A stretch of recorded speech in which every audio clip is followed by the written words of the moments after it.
Hey everyone, this is Mel, and today I'm here inside the car, of course, with my phone. So this is gonna be my newest segment. It's called "With My Phone." Basically, I'm using my phone right now because since my gear is missing and I don't wanna stop creating content, so this segment is gonna be like every day. Basically, I'll try to make it every day with different topics in mind and trying to give you guys any updates when it comes to cars or motorcycles or whatever. So, but for this video, I will be talking about 5 motorcycles that are not available in the US that they needed. So, before we start, hit hit up the like, subscribe, comment. If you have any questions below, just let me just comment down below. If you have any other motorcycles that I haven't put it on my top 5, there might be a bonus one afterwards, but this is going to be only 5 motorcycles that are not available in the US that basically they need. But this time I'll be focusing on Yamaha for now. And there's a lot of Yamaha motorcycles that are not available here in the US. And then later on my videos tomorrow, I will be talking about 5 motorcycles, 5 motorcycles or 5+1 motorcycles that are not available in the Philippines. So I will do a little bit of a taglish there. So without further ado, so this video is going to run a little long. So these 5 motorcycles are not in particular order, so I will just go whatever. First bike that the US needs from Yamaha that is not available here in the US is the Yamaha Tracer 7. Yes, we already have the Tracer 700, the Tenere 700, MT09, XSR 900, and that's the only thing missing. Since Yamaha North America just phased out the base model Tracer 9, so we only have the GT nowadays, this will be the perfect opportunity for Yamaha to complete the circle of the 700cc Crossplane 2 engine, is to bring the Tenere 7, because there is a market with the somewhat 500 to 700cc market. Like Triumph has released the Tiger Sport 660, and then the Kawasaki Versys has been around God who knows when. I think Yamaha has a good market for this segment. Sure, the Tenere 700 is more on the off adventure, off a dirt segment, while the Tenere 7 is more on the adventure sport segment.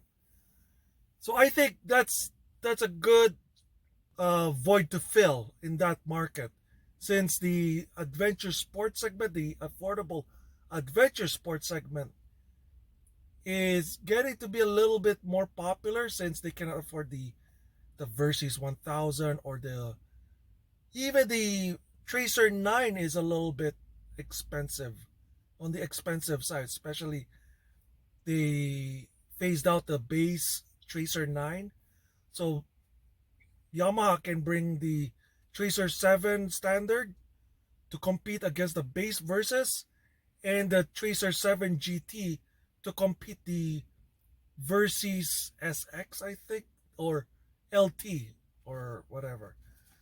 Okay, moving forward. Right now in the United States, Yamaha somewhat doesn't market their scooters. And in Asia, it's basically the other way around, right? So in the US, we have the 50cc thing, I forgot what it is. And then the Zuma 125. and the ancient S-Max 155. So I think at this point Yamaha can bring out the good guns, since the other motorcycle that I can recommend is the Yamaha Majesty 155. They can rebrand it as the new S-Max. On most of my Filipino viewers, the 155cc scooter is known as the NMAX 155. They just released a second generation version of it. I believe that the NMAX and the Majesty will be a good solid offering for Yamaha US to compete against the PCX and the ADV 150.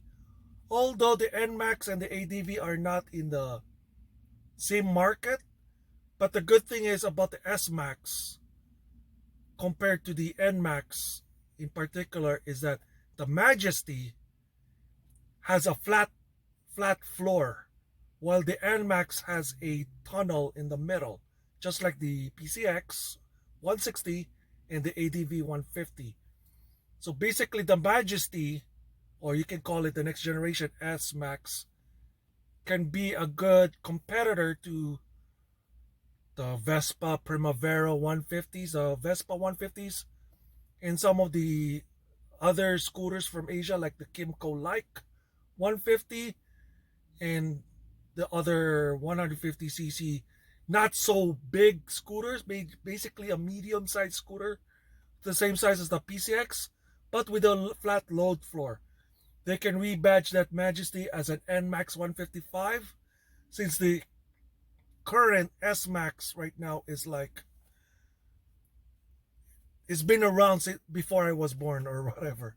So moving forward, the other scooter that I'd like to see here in North America is the TMax Maxi scooter. 500cc of pure scooterness. Yes, another scooter, because Yamaha doesn't bring their scooters here in the United States or even in North Canada. I think that's a good gap to fill to compete against the BMW C650 GT and whatever that Kimco big maxi scooter and the Bergman 650. I don't know if it's still in the market, but yeah, the TMax, the new generation TMax just got released in Europe and in Asia. But for some reason, I know the market in the North America for scooters is kind of minuscule, but at least you offer it, and at least to give some of your competitors, give us more choices. Plus, people will buy because it's a Yamaha. It won't break down. So moving forward, if you like an NMAX, if you want the Lycan, the Yamaha Lycan, basically a sport touring three-wheeler, why not offer the scooter version, the Tri-City 300?